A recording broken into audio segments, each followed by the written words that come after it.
My name is Audrey Halpern, and I'm in the employee improvement business.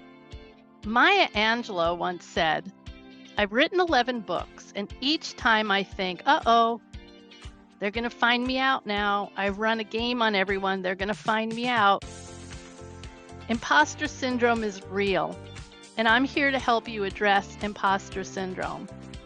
So if you feel like an imposter, if you feel like you don't deserve your success, or if you think people think I'm a fraud, you might feel like you don't belong or you don't deserve success or you're out of place. You might even constantly be worried that others will expose you as a fraud. And if you felt like this, you're not alone. Imposter syndrome is real. And in this session, I'm going to help you understand the different types of imposter syndrome. And yes, there are types of imposter syndrome.